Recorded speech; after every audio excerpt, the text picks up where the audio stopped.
Guíes a través del estudio que tendremos el día de hoy, en este capítulo importantísimo de Lucas 4, Señor 23, cuando Jesús es rechazado por los suyos, por los propios, por los que convivieron con Él, con los que le conocen de cerca, Señor.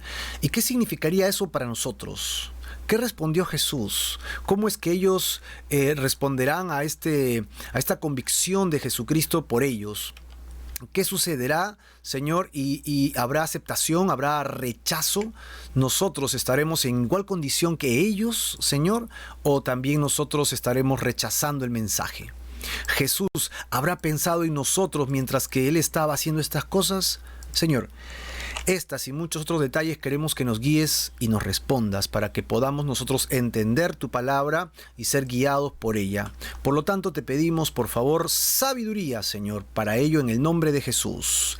Amén y amén. Muy bien, queridos hermanos, habiendo orado y pedido dirección del Señor, vamos al texto que nos toca el día de hoy. El texto que nos toca el día de hoy se encuentra en Lucas capítulo 4, verso 23 al 30. Si ya estás conmigo allí y ya estás preparado para poder entrar en la palabra, vamos a entrar de frente en el contexto que es importantísimo para que podamos entender lo que está sucediendo. En el estudio anterior vimos cómo Jesús empieza su ministerio, versículos del 14 al 22. Ok, y vimos ahí que dio una idea de cómo sería su ministerio cuando él salió de ser bautizado, ¿verdad? Fue al desierto, regresó al bautismo, se fue a Jerusalén, regresó a Galilea y estuvo por acá, dice el versículo 14, y Jesús volvió en el poder del Espíritu a Galilea y se difundió su fama por toda la tierra de alrededor y enseñaba, ¿en dónde? En las sinagogas de ellos y era glorificado por todos. Eso quiere decir que Jesús pasó varios meses antes de regresar a Nazaret y ya habían milagros, habían acontecimientos que que estaban alrededor de Jesús, ¿no? Acontecimientos que ya daban luces de que Jesús no era cualquier buen judío por allí caminando, sino que Jesús mismo era el Mesías y se estaba dando a conocer. Veamos pues cómo Jesús en la sinagoga de Nazaret empieza a citar un texto importantísimo. En el verso 16 dice que vino a Nazaret. Obviamente él creció en Nazaret, sabemos que él nació en Belén, pero fue ahí donde se había criado y en el día de reposo, día sábado, recuerden el Shabbat, día de reposo, entró en la sinagoga conforme a la costumbre y se levantó a leer. Ya hemos visto todos los detalles de este asunto, verso 17, y se le dio el libro del profeta Isaías, y habiendo abierto el libro, halló el lugar donde estaba escrito. ¿Qué estaba escrito aquí? Bueno, primero vamos a ver que esta profecía estaba en Isaías capítulo 61. Dice en el verso 18 de Lucas 4, el Espíritu del Señor, citando Isaías, está sobre mí por cuanto me ha ungido para dar buenas nuevas a los pobres. Jesús está leyendo literalmente las profecías del Mesías. Ok, verso 18 en adelante, ¿no? La parte B en adelante dice, me ha enviado, y luego da 4 cosas por las cuales fue enviado. A sanar, a pregonar, a dar libertad y a predicar, como ya lo habíamos leído en detalle en el estudio anterior, dice, a sanar a los quebrantados de corazón, a pregonar libertad a los cautivos y vista a los ciegos, y a poner en libertad a los oprimidos, y a predicar el año agradable del Señor. Entonces, Jesús, al declarar que Él es el Mesías, ¿ok? Dice literalmente delante de ellos, yo soy el cumplimiento de esta literatura dirigida al Mesías. Miren lo que dice el verso 21. Y comenzó a decirles, se sentó, ¿verdad? Para decirles, hoy se ha cumplido esta escritura delante de ustedes. O sea, ustedes son testigos oculares del cumplimiento de la profecía del Mesías. O sea, yo soy el Mesías. Eso es lo que literalmente Jesús estaba diciéndoles. Ahora, miren lo que sucede con todos los que están en la sinagoga. Recuerden que lo conocen, ¿ah? Verso 22 dice, y todos daban buen testimonio de él y estaban maravillados de las palabras de gracia que salían de su boca y decían, hey, un momentito, lo que él habla es tan poderoso como la de un Mesías, como la de un líder poderoso, pero yo lo conozco. ¿Acaso él no es hijo de José? Y entonces hay una crisis que yo le podría decir una crisis mental, ¿no? Algo se quiebra, ¿no? Espera. O es Jesús el que yo lo conozco del barrio, o es el Mesías, pero no pueden ser los dos. Es decir, ellos tienen que tomar una decisión si han de aceptar a Jesucristo como el Mesías o no. Y es aquí donde hacemos un pequeño resumen. Ok, Jesús es el enviado a traer el Evangelio, ¿no? Y vamos a ver los 4 conceptos, y es aquí donde Jesús prácticamente les dice a ellos: yo soy el Mesías. Primero, el Mesías iba a venir a sanar a los quebrantados de corazón. Segundo, el Mesías iba a pregonar la libertad a los cautivos y vista a los ciegos. Tercero, el Mesías iba a poner en libertad a los oprimidos, y por último, a predicar el año agradable del Señor. Cuando vimos esto, entendimos claramente que el año agradable del Señor también tenía que ver con lo que significaba pues una fiesta judía que era celebrada cada 50 años, donde todas las deudas eran canceladas, todas las deudas, tanto económicas, sociales, que podían existir, eran totalmente quebradas, y todo volvía a cero, foja cero. Si tú habías dado tu terreno en empeño, olvídalo, ahora regresa a ti o a tus hijos si tú ya no estabas vivo. Con esto el Señor evitaba la riqueza en un solo grupo de personas y siempre hacía que todos tengan igualdad y equidad, porque Dios les había repartido las tierras y las riquezas a cada uno de ellos. El quebrantar todo esto ocasionó pues en Israel que hubiera pues toda la maldad que existía, ¿no? Pero nosotros tenemos que entender que aquí también hay un mensaje para nosotros, a los quebrantados de corazón, a los que hemos estado cautivos en nuestros pecados, ciegos espiritualmente, oprimidos por el pecado, oprimidos por la maldad, oprimidos por lo que nos hacen. Aún así, el Señor ha venido para darte libertad. Ok, este mensaje, que es netamente judío para los judíos, en un contexto realmente hebreo, se puede aplicar mucho más allá, y eso lo vamos a ver en un instante, ya justo en la lectura de hoy. Pero hasta aquí llegamos nosotros en la lectura anterior. Ellos están extasiados, ¿cómo que has dicho todo esto es del Mesías? Y tú dices que hoy se ha cumplido esto delante de nosotros, es decir, tú eres el Mesías que vas a hacer todas estas cosas. ¡Ja! Así llegamos al estudio del día de hoy, correcto, con el título Jesús el Nazareno, ¿no? Aquí el título del día de hoy, lo que tenemos acá, nos dice Jesús Nazareno. Vamos a ver el título completo: Jesús rechazado en Nazaret. Yo le he puesto aquí también el Mesías judío para los no judíos, ¿no? En la parte alta izquierda de la pantalla. Yo le he aumentado esto porque lo que va a decir Jesús ahora es justamente un mensaje que va más allá, que trasciende a la nación de Israel. Él será rechazado por los suyos, como dice Juan capítulo 3, a lo suyo vino y los suyos le rechazaron, ¿no? Pero él vino para salvar no solo a los judíos, sino también a los gentiles. Así que encontramos estas verdades aquí maravillosas de Jesús. Habiendo ya visto la introducción y el título de hoy, vamos a entrar ya de lleno a la primera parte. Jesús siente el desprecio de su propia gente. ¡Wow! Esto se percibe, ¿no? Cualquier persona que tiene amistades, y las amistades tienen ciertas miradas, ciertos gestos, ciertas palabras, uno termina diciendo, ok, algo está pasando, algo sucede, ¿por qué pasa esto? Uno lo percibe rápido. Jesús le está dando un mensaje poderoso y ahora él mismo percibe lo que está sucediendo. Así que Jesús siente el desprecio por su gente y se adelanta al ser increpado utilizando dos refranes. Se les adelanta y le da dos refranes, ¿no? Antes que le digan algo, él se sienta como un maestro lo haría, porque leyó parado y se sentó a enseñar, y sentado comienza a decirle lo siguiente.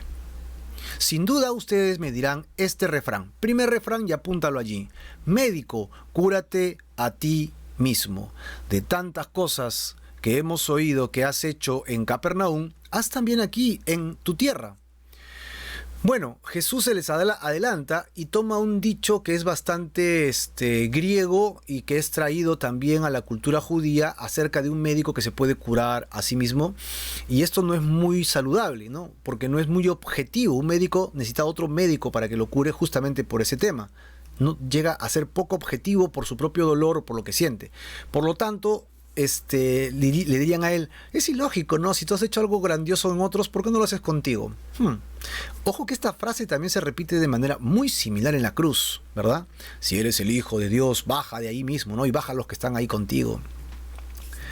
Así que esto es una burla en realidad. Pero Jesús le dice un refrán a ellos, ¿no? Ustedes me van a decir algo así. Ok, y de todo lo que yo hice antes de llegar acá, después del bautismo y después de mi tentación, ¿no? Tantas cosas que he hecho, ya había hecho milagros, ¿ok? Que lo haga también con ustedes. Bueno, pues, ok. Segundo refrán, vamos al segundo refrán.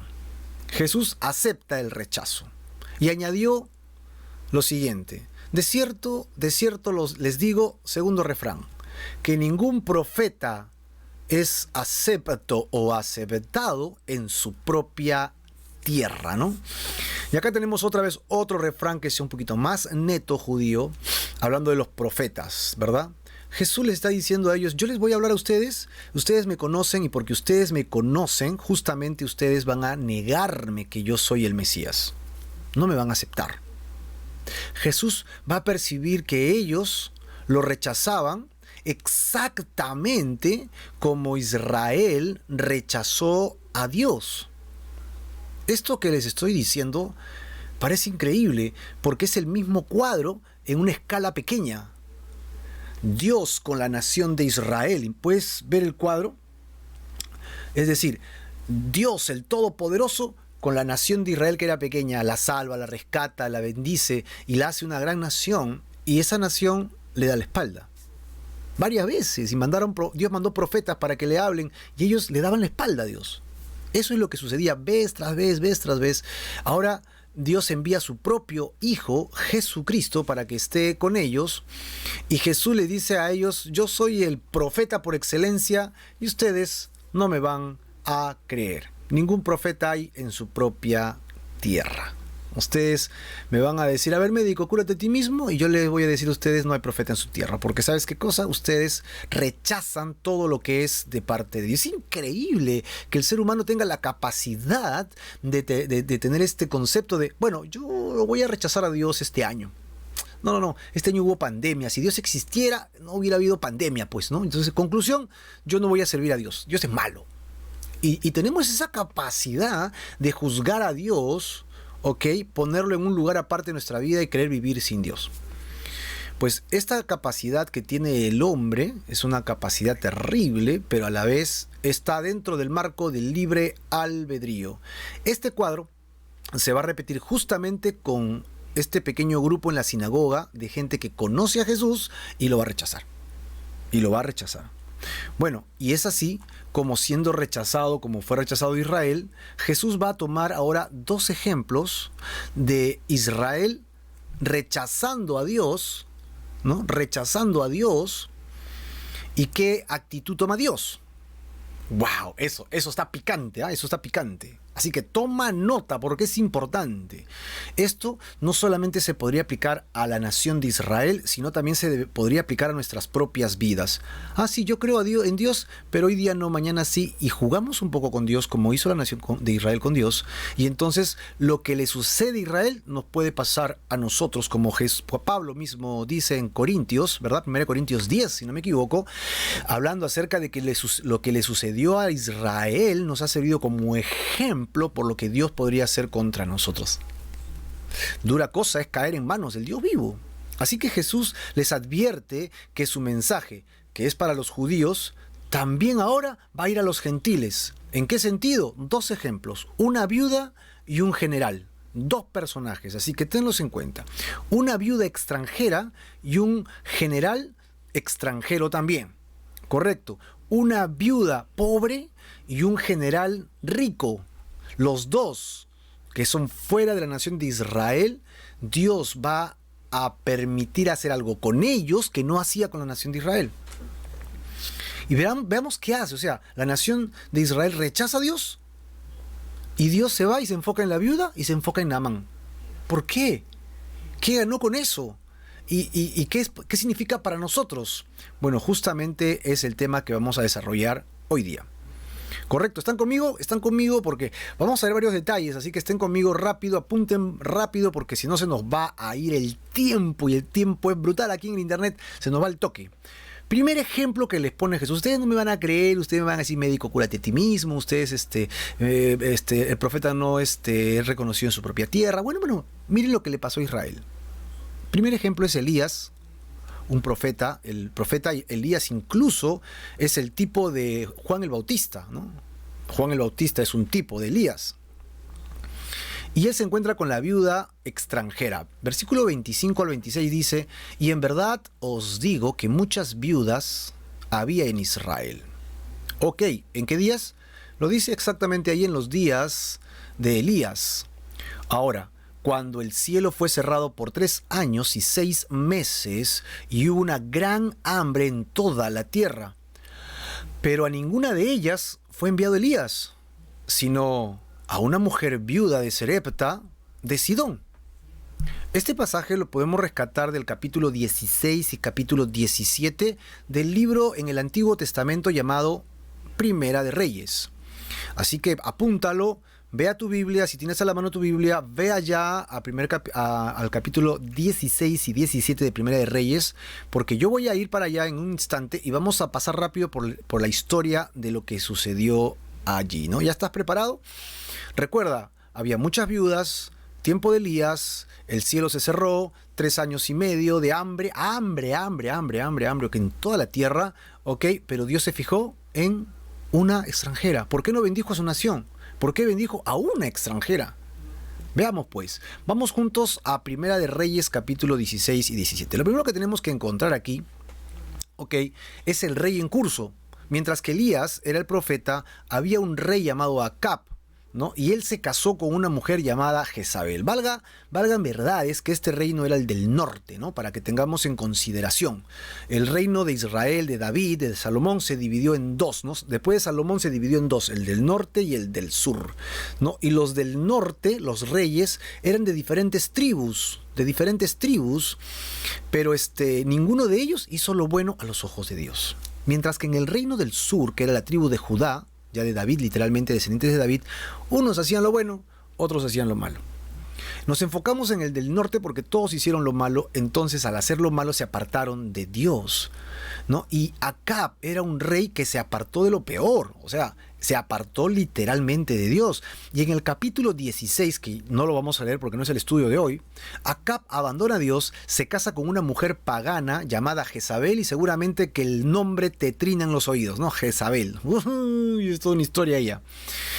Hizo imágenes de acera, provocó la ira de Dios, o sea, el rey Acab, y luego dejó que uno de sus súbditos sacrificara a sus 2 hijos, el mayor y el menor, para construir o reconstruir la ciudad de Jericó que Dios ya había maldecido. Así que encontramos a un hombre rey que viene de las promesas de Dios, que se aparta de Dios. Esto es terrible. Como consecuencia, Dios castiga el pecado, ¿no? Porque la nación de Israel, la nación del norte, sigue a su rey y lamentablemente entra en el mismo pecado. Elías entonces predice una sequía, y la intención de la sequía es que las personas vuelvan a Dios, que las personas digan, no, basta Señor, tienes razón, tú estás tomándonos en cuenta nuestro pecado y nos estás diciendo que dejemos de pecar y estamos pagando el precio justo de nuestra maldad. Así que Elías le dice al rey Acab que por su pecado habría sequía, y según lo que hemos leído en este instante en el libro de Lucas, sabemos que fue 3 años y medio, ¿no?, de sequía. Aquí encontramos nosotros que a pesar de la sequía, yo puse un mapa acá atrás, espero que lo puedan ver, Dios cuida del profeta. Dios cuida del profeta. Dios le dice a Elías que él va a trabajar para él, pero sin embargo, a su vez, aquí tenemos mejor la escala del mapa para que lo podamos chequear. Dice en 1 Reyes 17, versículos del 2 al 7, que Dios le envía a un lugar llamado Keriet, que está justamente en la parte sureste, al lado este, ¿no?, en lo que sería el Jordán, ¿no? Ahí lo envía y le promete que los cuervos lo alimentarán con pan y con carne, y el arroyo lo saciará hasta que el arroyo se seque. Esto es un milagro, obviamente, porque es lo que los cuervos hicieron. Mientras que él estuvo por esta zona, los cuervos, literalmente dice la Biblia, que vinieron y le traían pan y carne. ¿Lo puedes creer, hermano? El profeta siendo bendecido por Dios en medio de la hambruna. ¿Eso te dice algo o no? En medio de la escasez, en medio de la situación difícil, en medio de todo, hermano mío, confía en Dios. ¿Por qué ha de confiar en Dios? Porque Dios bendice a sus hijos. Si confiamos y hacemos la voluntad de Dios, el mundo se puede venir contra nosotros, pero nosotros seremos bendecidos por el Señor Jesús. Luego en el versículo 8 al 9, dice que el río se seca, el arroyo se seca, entonces Dios lo envía a Sarepta. Si ves el mapa, ves que hay un viaje muy largo, que cruza hasta el lago Galilea, se va mucho más al norte y llega a Sarepta, que es por donde está Fenicia. Y allí debería buscar a una viuda extranjera, la cual, dice Dios, va a cuidar de él. Miren, esa es la promesa. Ella cuidará de ti. Pues es una viuda, y las viudas en esa situación obviamente estaban en pobreza. Ustedes recuerden que es la nación de Israel que levanta la condición de la mujer. ¿Y qué es el cristianismo con raíces hebreas que restaura la situación de la mujer a nivel social? Antes de eso, la mujer valía menos que una moneda rota, ¿no? A nivel mundial. Pero a pesar de que muchos dicen que en el judaísmo y el cristianismo hay machismo, pues lo siento, bíblicamente hablando, es el cristianismo a base del judaísmo que levanta a la mujer a una posición que antes no tenía. Correcto.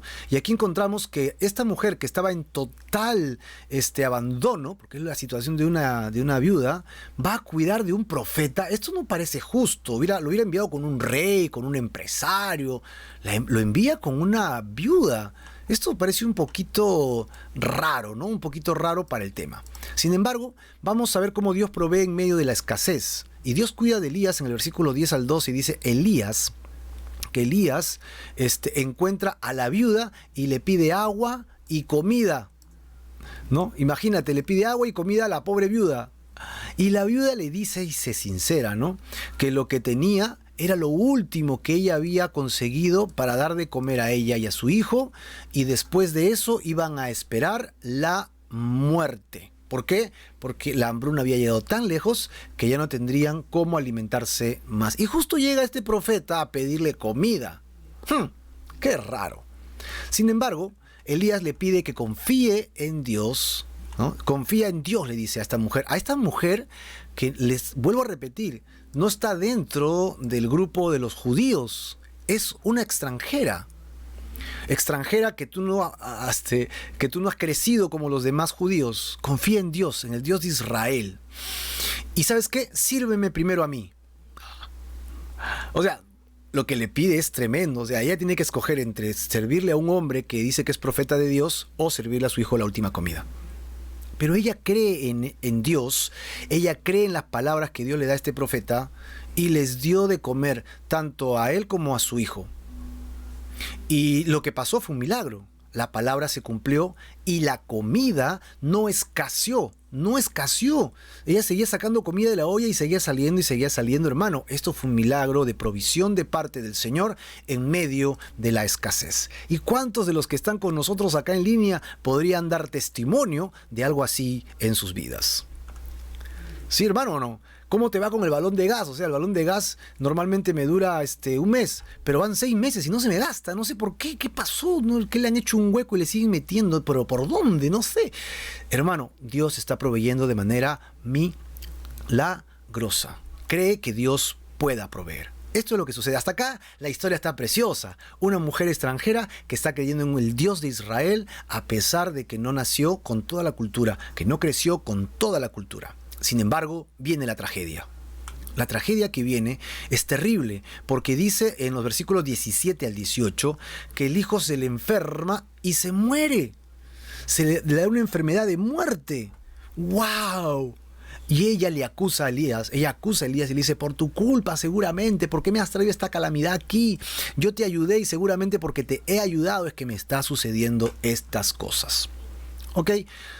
Y bueno, en los versículos 19 al 24 de Primera de Reyes 17, vemos que Dios provee de nuevo una vida nueva al que cree. Así de simple. Elías toma al hijo y le pide a Dios que lo resucite, que le devuelva el alma a este joven. Y Elías la devuelve a su madre después de que el niño resucitó de entre los muertos. ¿Esto no es fenomenal? ¿Esto no es glorioso? ¿Esto no es fabuloso? Querido hermano, esto que estamos leyendo juntos, que estamos entendiendo juntos, es especial. Tenía que leérselos, tenía que darles la historia, porque nosotros tal vez no conocemos los detalles de Elías y esta mujer. Los judíos que estaban en la sinagoga sí. Y cuando Jesús les habla acerca de esto, les está diciendo, ustedes me van a rechazar a mí, rechazan a Dios, rechazan que yo soy el Mesías, pero a Elías también lo rechazaron. Lo rechazó el rey, lo rechazó el pueblo. Esa mujer Jezabel lo rechazó tremendamente. Sin embargo, ¿qué hizo Dios? Lo envió con una mujer que no era judía y que creyó. Prácticamente les está diciendo a los de la sinagoga, ustedes tampoco me están creyendo, entonces yo me iré a los gentiles. Bueno, veamos un poco el resumen de este tema. Ok, un pequeño resumen para poder entender bien el asunto. ¿Qué hizo Dios cuando el pueblo lo despreció, ¿no? El pueblo de Israel despreció a Dios. Levantó a Elías, como en este caso sería un tipo de Juan el Bautista invertido, ¿no? ¿Qué más hizo? Socorrió a una viuda que era extranjera. Tercero, alimentó a los tres. Y por último, ¿qué hizo? Resucitó ¿a quién? A su hijo. Esto fue lo que Dios hizo. Dios prácticamente proveyó y Dios prácticamente resucitó al que estaba muerto de entre los gentiles. Y de los judíos, ni uno. ¿Por qué? Porque no quisieron creer a Dios y eran el pueblo de Dios, tenían las promesas de Dios. Este cubre el primer ejemplo que Jesús da. Jesús prácticamente les dice solamente en 2 líneas de este tema, pero todo lo que les estoy diciendo vino rápidamente a la memoria de estos judíos. Veamos pues el siguiente ejemplo. Ejemplo 2. Eliseo y Naamán el sirio. Eliseo y Naamán el sirio. Ok, versículo 27. Y muchos leprosos habían en Israel en tiempos del profeta Eliseo, pero ninguno de ellos fue limpio sino Naamán el sirio. Ahora, ¿quién era Eliseo? Bueno, Elías, que Juan el Bautista es un tipo de Elías, y Eliseo es el sucesor de Elías. O sea que estamos hablando en la misma temporada. Después de Elías, nada más muere Elías y queda Eliseo. Es el siguiente profeta en curso. Allí nada más pegadito, mientras que toda la nación de Israel se estaba apartando de Dios, 2 grandes profetas salieron. Eliseo ahora le toca ya como profeta en curso entrenar a otro discípulo para que luego tal vez sea el siguiente profeta, ¿no? Y Eliseo, algunos creen que Eliseo es el niño resucitado de la mujer de Sarepta, ¿no? De la viuda de Sarepta. Algunos creen eso, algunos creen que no, unos creen que sí. Es interesante creer que sí, ¿no? Pero Eliseo tiene su discípulo ahora, ¿no? Vamos a ver quién será este joven. Hay un personaje que es el discípulo de Eliseo, el rey de Israel. Tenemos a Naamán, que es un general sirio, bueno, y al rey sirio, ¿no? Esto es el contexto de lo que Jesús está citando en Segunda de Reyes capítulo 5. Y acá son menos versículos, pero es importante entender qué estaba sucediendo. Vamos pues. Naamán, el general sirio. Él realmente era un hombre honesto, pero él era un gentil. Es decir, él no había crecido como judío. Es más, él era enemigo de Israel. Naamán, versículos del 1 al 3, nos dicen que era un general del ejército del rey de Siria, era enemigo de Israel. Y como enemigo de Israel había tenido conquistas tremendas para librar a Siria de la esclavitud y de sus guerras, él había hecho esclavo a una sirvienta hebrea. Ok, y había un detalle, este hombre era un gran general, pero su grandeza se comparaba con su lepra, era un hombre leproso. Y la lepra en la Biblia, en el Antiguo Testamento, es sinónimo de pecado. Eso es lo que significa lepra, ¿no? Lepra significa estás en pecado, estás con pecado. Ahora, él tenía una esclava hebrea quien sugirió que vaya a Eliseo, que es el profeta en curso. ¿Para qué? Para que ese profeta lo sane de parte de Dios. Así que este hombre lo que hace es algo interesante. Lo que hace es va a buscar al rey, ¿no? Y eso ya es el versículos 4 al 6, y pide permiso a su rey. O sea que era un hombre bien recto, ¿no? Naamán pide a su rey que lo deje ir. Y el rey sirio lo envía con cartas de recomendación, pues, al rey de Israel. Y Naamán llevó consigo plata, oro y vestidos, obviamente para pagar el servicio del profeta o quien le sane. Al final él lo que quería solo era ser sanado, nada más, ¿no? Y vamos a ver cómo el llamado a ser un líder de Dios, más bien se aparta de Dios. El rey de Israel, peor que un pagano, versículo 7, el rey de Israel se desesperó pensando que era una trampa, ¿no? El rey sirio me está haciendo una trampa. No confía que había profeta de Dios en Israel quien pudiera sanar. Dijo, ¿soy Dios para sanar? O sea, él se atribuyó un poder que no le era permitido tener. O sea, ¿Dios? ¿Él? ¿De dónde sacó eso en su cabeza? Si allí nada más estaba el profeta de Dios, ¿quién podría tener respuesta? Aquí encontramos un corazón rechazando a Dios, ¿no? Un corazón como el de Acab. Un hombre sin temor de Dios. Y él había sido llamado para dirigir a la nación en estos temas espirituales y temas de guerra.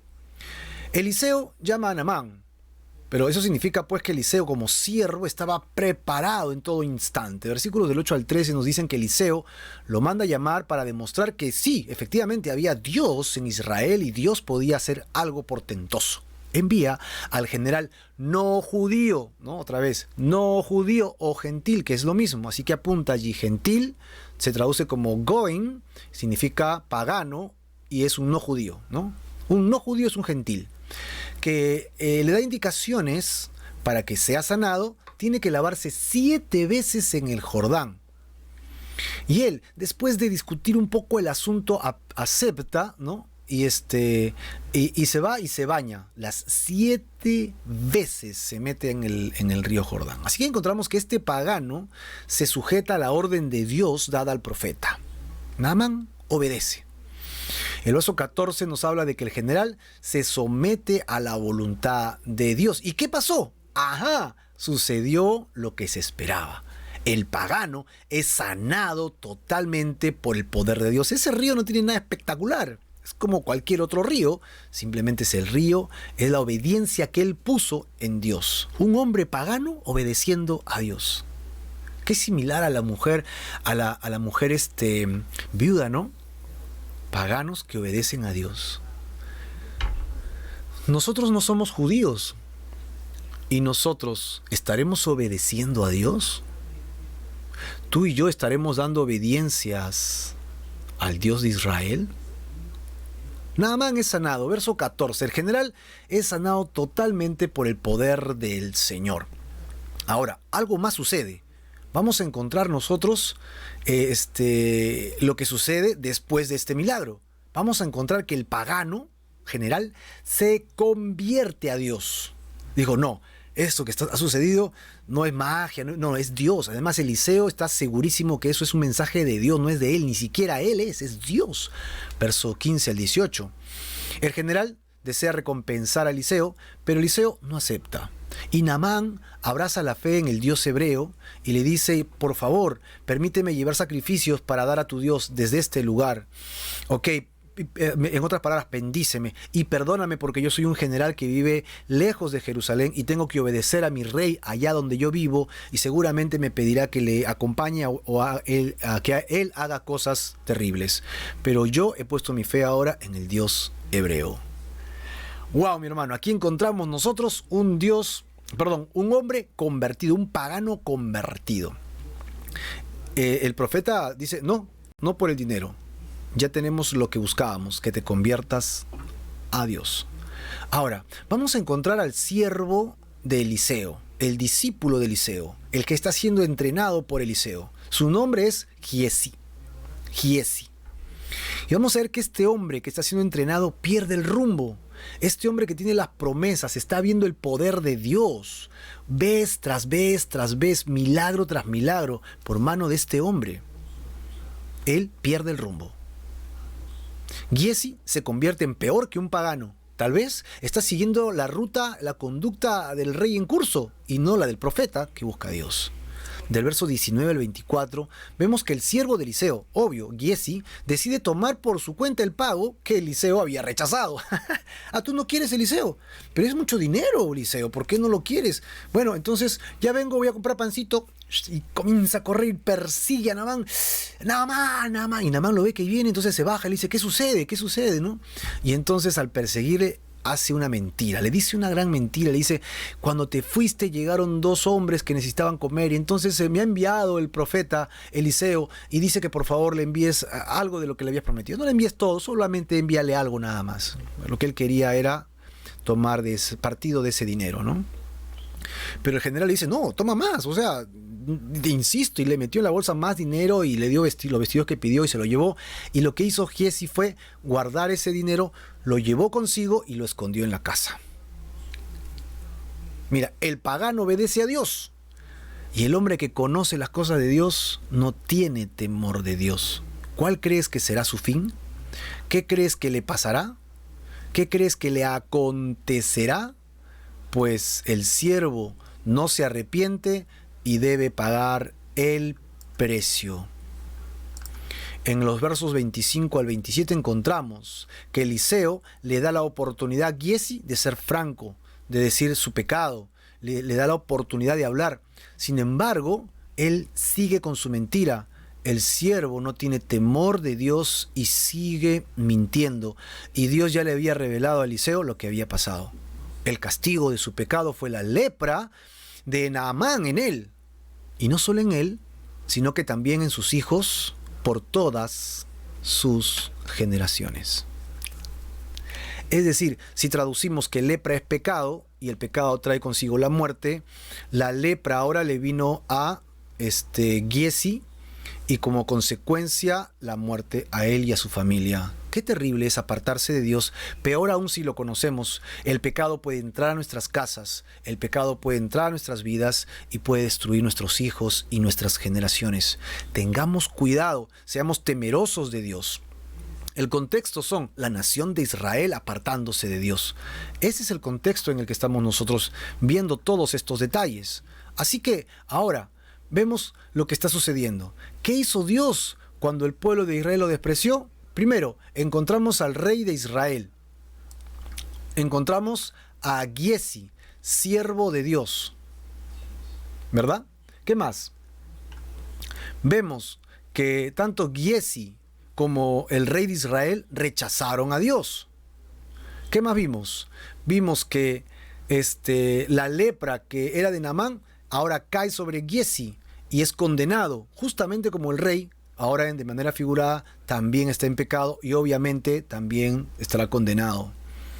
Mientras tanto, Naamán, que tenía lepra, sinónimo de pecado, un gentil que estaba destinado a la muerte, ¿qué hizo? No rechazó a Dios, sino que más bien aceptó a Dios. ¿Ves la diferencia? ¿Ves la diferencia en el cuadro? Esto es alucinante, porque finalmente es sanado. Y es una palabra en hebreo que también sirve para salvado, ¿sabías? La palabra sanado o salvado se puede utilizar indistintamente en esto. ¡Tremendo!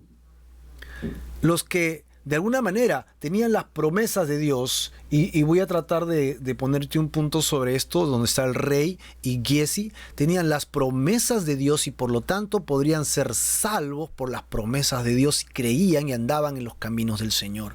Sin embargo, al rechazar, solo les espera la muerte y la condenación. Y Naamán, el leproso, gentil condenado a muerte, más bien acepta obedecer a Dios, viene a los caminos de Dios, ¿y qué hace Dios? Lo sana. ¿Cuál es el mensaje, no? ¿Cuál es este mensaje tremendo de Jesús en la sinagoga? ¿Cuál es el mensaje de Jesús en la sinagoga que va a enfurecer tanto a estos judíos? ¿Cuál va a ser ese mensaje que les está dando? Veamos pues, ¿cuál es este mensaje? ¿Cuál fue el mensaje de Jesús en la sinagoga que la gente judía que estaba allí no lo soportó? no lo soportó, simplemente no lo soportó y va a actuar sobre esto. Y recuerden que son gente que conoce a Jesús, ¿ah? Primero, el primer mensaje de Jesús es: yo soy el Mesías. Segundo mensaje: la salvación es para judíos. ¿Y para quiénes? Para gentiles. Eso es. Para nosotros que hemos nacido en una cultura cristiana, ¿no? En una cultura donde Jesucristo es el Hijo de Dios, Salvador eterno, esto es una lectura muy natural. Pero para ellos es hasta blasfemo. ¿Cómo va a decir este carpintero que es el Mesías? No, pues. ¿Y de dónde saca este hombre que Dios va a salvar a los gentiles? Si los gentiles, y no estoy exagerando, piensan y dicen en esa época, ¿no? Los gentiles son carbón para el infierno, para que calienten el infierno. Para eso son los gentiles. Así que los gentiles no tienen parte en el reino de Dios. Y Jesús está diciendo dos cosas que están tronando sus oídos. Yo soy el Mesías y la salvación ahora se ha abierto también a los gentiles. ¿Puedes creer que cuando Jesús dice estas cosas, también está pensando en los gentiles, como la viuda de Sarepta, como el general de Siria, y por consecuencia también en ti y en mí? En el Evangelio de Juan, Jesús dice que en su última oración sumo sacerdotal, pide por los discípulos y por los que creerán después de ellos. Es decir, nosotros. Jesús ha pedido por ti y ha pedido por mí. Jesús es el Mesías no solo de los judíos, sino es el libertador de los pecados de todo aquel que en él cree. Jesús es el Rey de Israel, el sacerdote principal. Él es el sanador por excelencia y Él ha venido a salvar a todo aquel que se pierde y está dispuesto a arrepentirse de sus pecados, como lo puede hacer un judío o como lo puede hacer un gentil. Y si tú no eres judío, hoy día puede ser día de salvación. Y si tú eres un judío o un gentil, no importa, el Señor puede hacer igual libertad para ti en el nombre de Jesús. Así que Jesús es ahora llevado porque le dicen: lo que tú dices es merecedor de muerte. Y veremos cómo de manera milagrosa Jesús es librado de la muerte. Versículo 28 al 30, con el que terminaremos la lectura del día de hoy. Veremos que la ira se desata, ¿no? Delante de todos ellos. Verso 29, ¿no? Al oír estas cosas, todos en la sinagoga se llenaron de ira. ¿Verdad? Ese fue el verso 28 en realidad. Y el 29 dice: y levantándose, le echaron fuera de la ciudad y le llevaron hasta la cumbre del monte sobre el cual estaba edificada la ciudad de ellos. ¿Para qué? Para despeñarle. ¿El propósito cuál era? Matarlo. Ojo, que es día Shabbat y que para los judíos está prohibido el asesinato, porque solamente la ley romana podía permitir eso. Así que ellos no tenían la libertad de hacer estas cosas, por más que les sonara que es una blasfemia. No sabemos por qué exactamente pasa lo que sucede a continuación. Vean conmigo el siguiente versículo. Mas él pasó por en medio de ellos y se fue. ¿Cómo? Jesús pasó por en medio de ellos después que lo llevaron para despeñarlo y se fue. Simplemente no pudieron matar a Jesús. Y entonces, ¿para qué lo llevaron al despeñadero? ¿Para qué lo llevaron a esa cumbre? Para arrojarlo abajo y seguramente... para arrojarlo, yo iba a decir. Y abajo seguramente llenarlo de piedras para que muera y acabarán con esto. ¿Por qué no lo hicieron? ¿Qué pasó? La verdad es que el texto no lo dice y solamente podemos hacer referencia al Shabbat y que a ellos no les está permitido hacer un juicio de ese nivel. Solo eso podríamos decir. Y lo otro que podríamos decir, y es a lo que yo me ajusto, es que simplemente no era la hora de Jesús. Esta forma en la que Jesús escapa, no sabemos si se volvió invisible, no sabemos si algo pasó, si pasó un milagro, si él salió entre ellos y no lo vieron. No sabemos cómo se comportó Dios delante de ellos en ese instante, pero simplemente no fue la única vez en la que Jesús es librado de la muerte, después de enfrentar una turba que lo tenían ya listo para que muera. Y no es verdad, hermano. ¿No es verdad acaso? Bueno, no sé si te ha pasado a ti, pero que Dios te haya librado de la muerte de maneras sorprendentes. Que tú dices: no tengo idea cómo, o sea, yo ya era para que muera allí y no sé cómo estoy vivo. Y es que es Dios quien nos sostiene. Y Dios simplemente había dicho, ese no es el momento de la muerte de Jesús. Así que, muchachitos, háganse un lado que va a pasar mi Mesías, ¿no? Mesías, ven para acá, sal de allí. Y Jesús sale, caminando en medio de ellos. Simplemente, hermano, no era el tiempo de Jesús.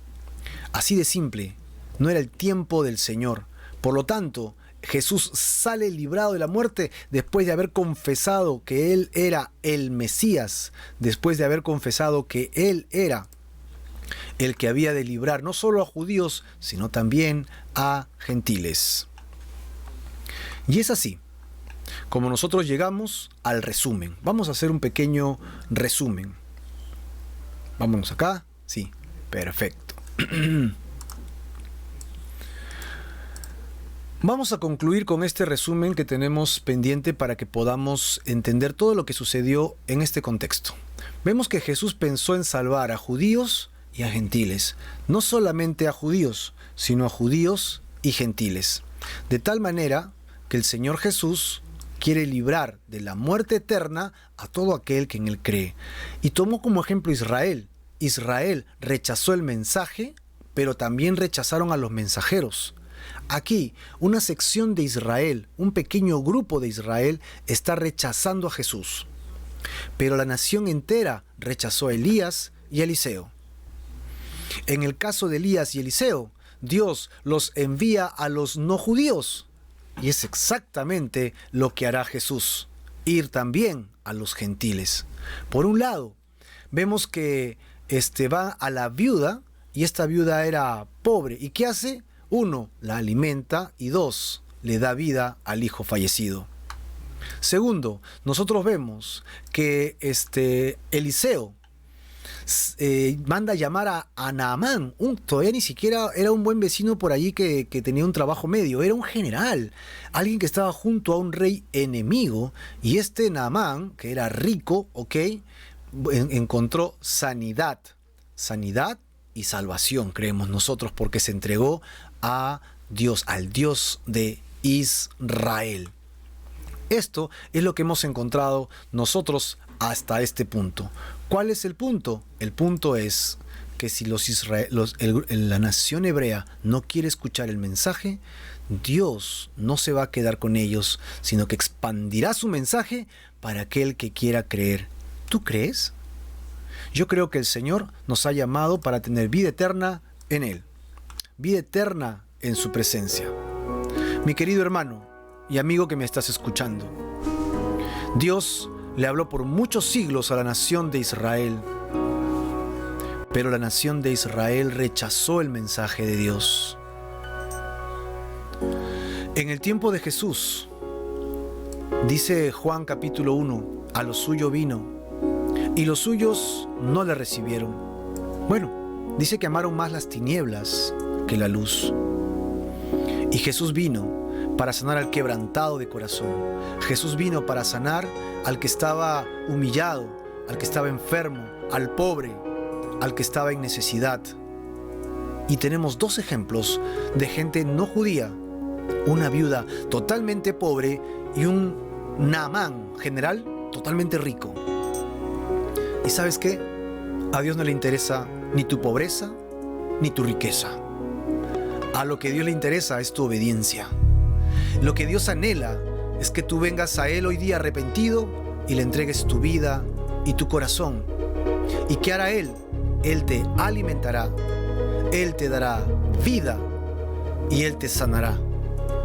Te sanará por la eternidad y permitirá que tú vivas con Él para siempre.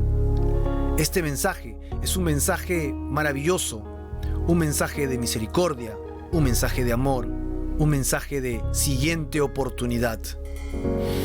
Dios te está llamando para que vengas a Él hoy día y le entregues tu vida por completo. De tal manera que el día de hoy vengas a Jesucristo arrepentido y le entregues tu corazón. ¿Qué estás esperando? ¿Quieres ser como la nación de Israel que camina en su propia voluntad? ¿O quieres ser como Naamán y la viuda? Y hoy día, entrégale tu vida en fe y en arrepentimiento y permite que el Señor entre a tu corazón y traiga salvación y traiga vida eterna, perdón de tus pecados, que traiga sanidad a tu cuerpo, que traiga paz y llenura a tu corazón. ¿Anhelas eso? ¿Deseas eso?